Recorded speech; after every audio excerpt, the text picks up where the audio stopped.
सभी बच्चों को सुप्रभात और नमस्कार। मैं Rupnarayan Sharma, Resonance PCCP division. और पिछली क्लास में class 10 CBSE board course B, और हम पिछली क्लास में पढ़ रहे थे हरिहर काका। हरिहर काका के विषय में जो कथा है वो पूरी हम कंप्लीट कर चुके थे, और पिछली क्लास में बौद्ध प्रश्नों में 5 प्रश्न हल भी कर चुके थे। तो चलें हम 6 क्लास से लेकर 6 क्वेश्चन नंबर 6 से लेकर आगे बढ़ते हैं। प्रश्न नंबर 6 क्या है? देखिए, हरिहर काका के मामले में गांव वालों की क्या राय थी और उसके क्या कारण थे? हम कह सकते हैं कि संपूर्ण गांव 2 वर्गों में बटा हुआ था। एक सामाजिक वर्ग जो इस बात की पैरवी करता है, यह राय देता है कि हरिहर काका की 15 बीघा जमीन पर उनके भाइयों, उनके भतीजों का ही अधिकार है, वही उसके उत्तराधिकारी है। और दूसरी ओर गांव में धार्मिक प्रवृत्ति के लोग हैं जो सुबह शाम मंदिर पे जाते हैं, प्रसाद के वक्त जाते हैं, भोजन भी वहीं कर लेते हैं, पड़े रहते हैं, कोई काम धाम नहीं, बस रोज़ सुबह उठ कर के जाना, शाम को घर आना, यही उनकी दिनचर्या है। ऐसे लोगों का कहना है कि हरिहर काका को उसके आगे पीछे कोई नहीं है, न बेटा है, न बेटी है, न पत्नी है। तो हरिहर काका को अपनी 15 बीघा ज़मीन किसको दे देनी चाहिए? मंदिर के ठाकुर बारी के नाम कर देनी चाहिए, जिससे कि यह पूरे इलाके की ही नहीं, पूरे राज्य की सबसे बड़ी ठाकुर बारी होगी। तो दोनों गांव वालों के 2 वर्गों के अलग अलग मत हैं। फिर ये होने के बाद क्वेश्चन नंबर 6 होने के बाद 7 पर चलें साहब। 7 क्या कहता है? इस प्रश्न नंबर 7 को वेरी इंपॉर्टेंट, परीक्षा में सबसे ज़्यादा पूछा जाने वाला प्रश्न है प्रश्न नंबर 7। क्या है कि कहानी के आधार पर स्पष्ट कीजिए क्या कि लेखक ने यह क्यों कहा, क्या कि अज्ञान की स्थिति में ही मनुष्य मृत्यु से डरते हैं। ज्ञान होने के बाद तो आदमी आवश्यकता पड़ने पर मृत्यु को वरण करने के लिए तैयार हो जाता है। अब देखिए, आप मृत्यु से मनुष्य क्यों डरता है? मृत्यु से मनुष्य इसलिए डरता है अज्ञान की स्थिति में, क्योंकि जो उसे सांसारिक सुख मिल रहा है वह चाहता है कि यह सुख मिलता ही रहे। हरिहर काका के जीवन में भी ऐसी ही घटना घटित हो रही थी। अपने भाइयों के साथ रह रहे थे, भोजन मिल रहा था, 15 बीघा खेत उनके भाई खा रहे थे, मंदिर जाते तो महंत जी से उनको आशीर्वाद मिलता। फिर इस सुख को वह छोड़ना नहीं चाहते थे, लेकिन जब उनके भाइयों ने और महंत जी ने उनके साथ दुर्व्यवहार किया, तब उनको मारा, पीटा, घसीटा, खाली कागज पर हस्ताक्षर करवाए, तब उनके मन से जो ये सांसारिक मोह है ये उड़ जाता है। उनके मन में आ जाता है कि ये शरीर नश्वर शरीर है, एक न एक दिन इस शरीर को जाना है और दूसरी आत्मा को जाना है और दूसरे शरीर में प्रवेश करना है। हरिहर काका का जो शरीर है वह वृद्धावस्था की ओर था, इसलिए उसे मरने की बिल्कुल चिंता नहीं थी। इसलिए उन्होंने कहा कि अज्ञान की स्थिति में जब मनुष्य को जीवन की सत्यता का ज्ञान नहीं होता, तब वह मृत्यु से डरता है, क्योंकि वह किसी न किसी मोह से चिपका हुआ होता है। लेकिन जब ज्ञान हो जाता है, किस चीज़ का ज्ञान हुआ कि सांसारिक मोह माया सब यही धरी की धरी रह जाएगी, मुझे अकेले ही जाना है, एक ना एक दिन ये शरीर पुराना होगा, ये मरेगा और इसकी आत्मा दूसरे शरीर में प्रवेश करेगी, नया शरीर बनेगा। इसलिए वह आवश्यकता पड़े मृत्यु को भी वरण करने को तैयार हो जाता है, जैसे कि हरिहर काका ने किया है। ये आपको समझ में आ गया। सबसे अहमियत रखता है, ये सबसे इंपॉर्टेंट है। प्रश्न नंबर 8 पे चले हम। समाज में रिश्तों की क्या अहमियत है? इस विषय पर अपने विचार प्रकट कीजिए। देखो, इन्होंने विषय दिया साहब, कौन सा? हरिहर काका। अब समाज में यदि हम अपने विचार प्रकट करें कि समाज में रिश्तों की क्या अहमियत है, तो समाज में रिश्तों की कोई अहमियत नहीं है जब तक मानव को कुछ न कुछ लाभ मिलता रहेगा। हमारे रिश्ते बरकरार रहेंगे, बढ़ते रहेंगे, समाज के लोग हमसे जुड़ते रहेंगे। जैसे हरिहर काका के पास 15 बीघा खेत होने की स्थिति में परिवार के लोग, समाज के लोग और यहाँ तक कि ठाकुर बाड़ी के महंत जुड़े हुए थे। लेकिन जैसे ही परिवार के लोगों को और महंत जी को लगा कि उनका स्वार्थ सधने वाला नहीं है, हरिहर काका किसी की बातों में आने वाला नहीं है, तब हरिहर काका के साथ उन्होंने क्या किया? बुरा बर्ताव करना शुरू किया। इसलिए यह कहा जा सकता है कि समाज रिश्तों की, जैसे जैसे हम भौतिकवाद की ओर बढ़ रहे हैं, हमारे रिश्ते घटते जा रहे हैं, इसलिए समाज कोई अहमियत नहीं रखता है। बेटे ये समझ में आ गया आपको? प्रश्न पूछे जाएंगे, इसका आंसर आपको आना जरूरी है। अगला देखो आप, ऐसे भी प्रश्न बनते हैं, इनको बोलते हैं तार्किक प्रश्न। तार्किक प्रश्न ये किस पर डिपेंड करते हैं? आपके विचारों पर डिपेंड करते हैं कि आपने इस कथा को पढ़ा तो आपने कितना समझा। ये ऊपर वाले 1 से 5 तक के जो प्रश्न थे वो थे कि आपको डायरेक्ट मिल जाएंगे इनके आंसर, लेकिन 6 से लेकर 10 तक के डायरेक्ट नहीं मिलेंगे, इसको आपको विचार प्रकट करना पड़ेगा। अगला है 9, यदि आपके आसपास हरिहर काका जैसे हालत में कोई हो तो आप उसकी किस तरह से मदद करेंगे?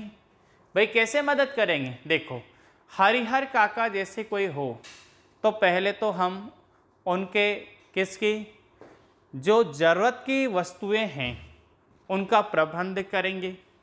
उनके लिए रहना, खाना और पहनना, इन तीनों की उनको ज़रूरत सबसे ज़्यादा थी, पहले तो उनको हम हल करेंगे। दूसरी बात, उनके भाइयों को परिवार क्या होता है, कैसे चलता है, परिवार आगे क्या काम आता है, दुख के क्षण में क्या काम करता है परिवार, उसके बारे में हम समझाएंगे।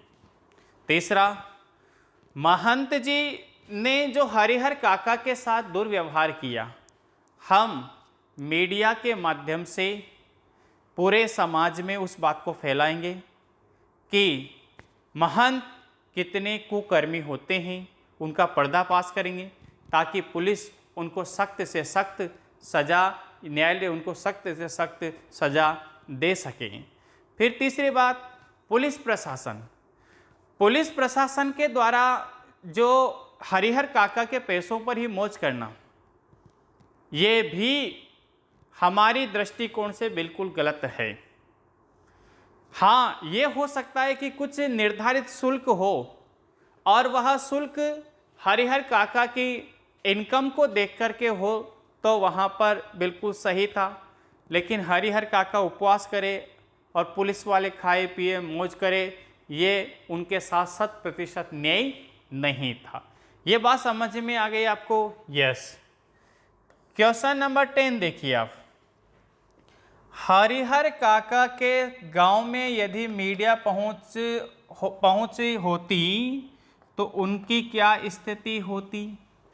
भाई, हरिहर काका के गांव में यदि मीडिया होती तो उनके परिवार के द्वारा, भाइयों के द्वारा जो बुरा बर्ताव किया गया, एक तो उस पर रोकथाम होती। मीडिया उसको समाज के सामने दिखाता कि स्वार्थी दुनिया में भाई भाई के बीच किस तरह से रिश्ते खत्म होते हैं। अब लोगों को जागरूक करती कि हमारे रिश्ते खत्म न हो, इसके लिए कोई ना कोई जागरूक अभियान, नाटक, नुक्कड़ नाटक या कथा के माध्यम से या और भी रंगमंच के माध्यम से समाज को जागरूक करते। दूसरी बात, महंत के द्वारा जो बुरा बर्ताव किया गया, यदि हरिहर काका की ओर मीडिया होता तो हरिहर काका के साथ जो बुरा बर्ताव हुआ उस पर भी मीडिया प्रश्न चिन्ह लगाता और बड़े बड़े न्यूज़पेपरों में जो धार्मिक स्थलों पर, बड़े बड़े मठों पर, मंदिरों पर जो कुकर्मी महंत, पुजारी और वहाँ के सेवक होते हैं, उनका भी भंडाफोड़ कर देते, ताकि समाज जागरूक बनता और कभी भी इनके चुंगल में न आता। ये बात समझ में आ गई आपको? यस। अब चलते हैं हम, ये तो हो गए साहब आपके प्रश्न। अब हम चलते हैं कि परीक्षाओं में कौन कौन से प्रश्न इसमें से अभी तक पूछ लिए गए। देखिए आप, 2000 कौन सा है ये, 2019-20 सीबीएसई बोर्ड,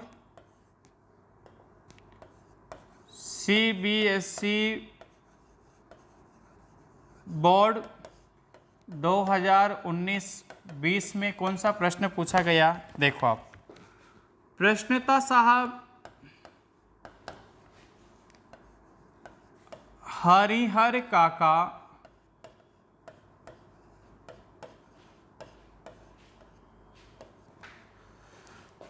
पाठ से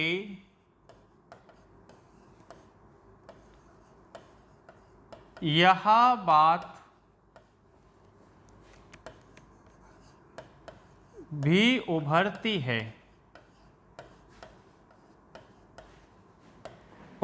है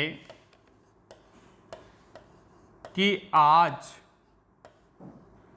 समाज में बुजुर्गों के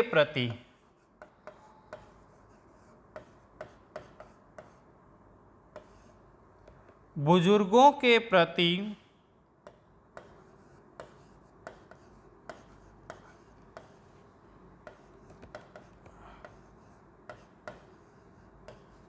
आदर सम्मान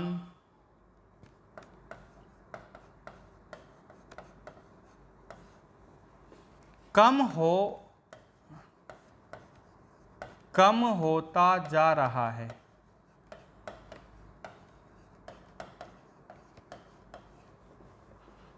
इस दिशा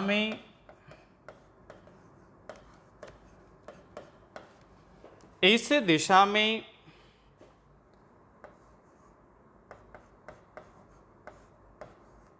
आप क्या क्या करना चाहेंगे?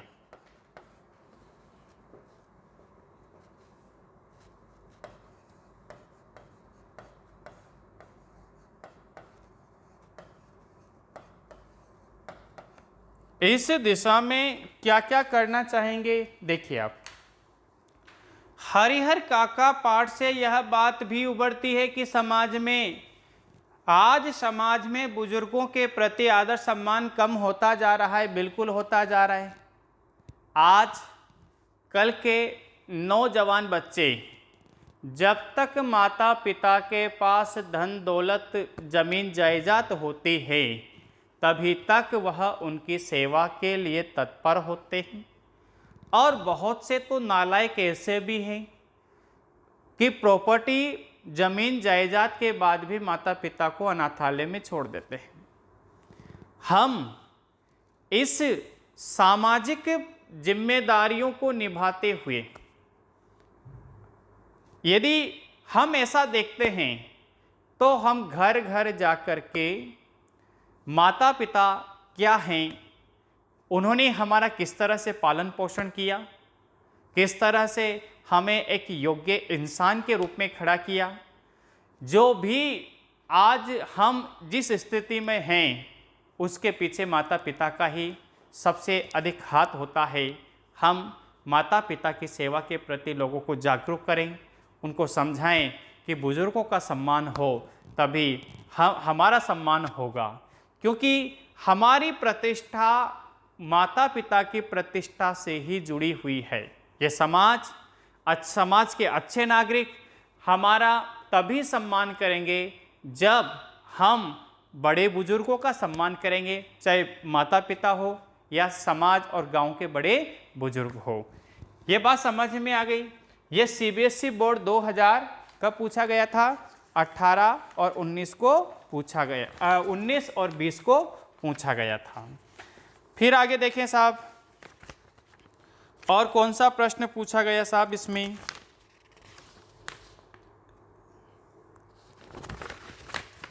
ये देखिए 2018-19 सीबीएसई बोर्ड 2018-19 में क्या पूछा गया? प्रश्न पूछा गया कि हरिहर काका के जीवन में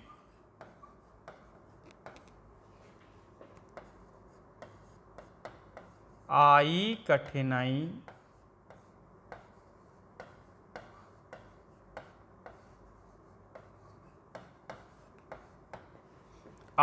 कठिनाइयों का मूल कारण क्या था?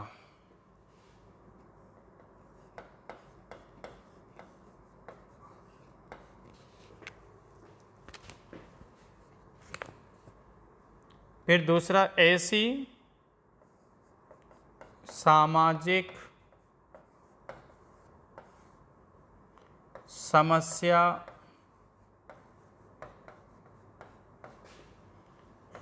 के समाधान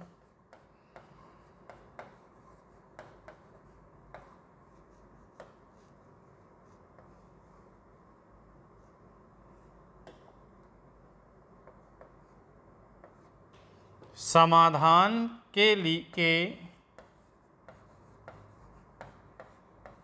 क्या उपाय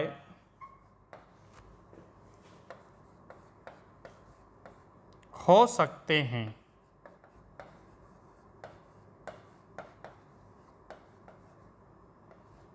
लिखिए।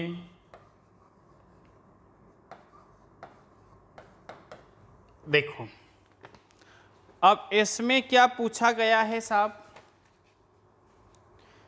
कि हरिहर काका के जीवन में आई कठिनाइयों का मूल कारण क्या था? पहला, हरिहर काका के पास 15 बीघा खेत, यदि वह न होता, यदि भाइयों को, समाज को और महंत को कुछ नहीं मिलता तो हरिहर काका के साथ शुरू से ही वही व्यवहार होता जो हो रहा था। दूसरी बात, ऐसी सामाजिक समस्या, देखो दूसरी सामाजिक समस्या क्या है कि हरिहर काका के यदि पत्नी और बच्चे होते तब भी वह हरिहर काका के सामने ऐसी समस्या न आने देते। क्यों? क्योंकि उनके भाई भतीजे और महंत जी से वह मुकाबला कर सकते, क्योंकि हरिहर काका की सबसे बड़ी कमजोरी थी कि उसका साथ देने वाला कोई नहीं था। साथ कौन देता है? जो अपना होता है। हाँ, भाई अपने थे, लेकिन 15 बीघा खेत के चलते भाइयों में भी उसके साथ टकराहट हुई, तो वह भी उसका साथ न दे सके। यदि बेटे होते तो बेटे उन भाइयों को अपने पिता के साथ ऐसा होता हुआ नहीं देखते। तीसरी बात, हरिहर काका दालान के बिल्कुल बाहर वाले रूम में रहते थे, अकेले रहते थे। यदि वह अपने भाइयों को खाली समय में उनसे बातें करते, हिलते मिलते, अपनी भावनाओं को उनको बताते, उनके भावनाओं को समझते, घुले मिले होते, तब भी उनके साथ जो समस्याएं घटित घटनाएं घटित हुई वह नहीं आती। तीसरी बात, महंत के सामने वह चुप रहे। जब महंत ने कहा कि अपनी जमीन 15 बीघा खेत ठाकुर बारी के नाम कर दो, वह उसी समय स्पष्ट कर देते कि नहीं साहब, ठाकुर बारी के नाम नहीं करूँगा, चाहे आप मंदिर में आने दो या नहीं आने दो। उनका मौन रहना भी इस समस्या में उनको उलझन पैदा की। यदि वह स्पष्टवादी होते तब भी नहीं उलझते। तीसरी बात, पुलिस प्रशासन की उन्होंने सहायता ली। यदि वह समाज की सहायता लेते तब भी वह नहीं उलझते।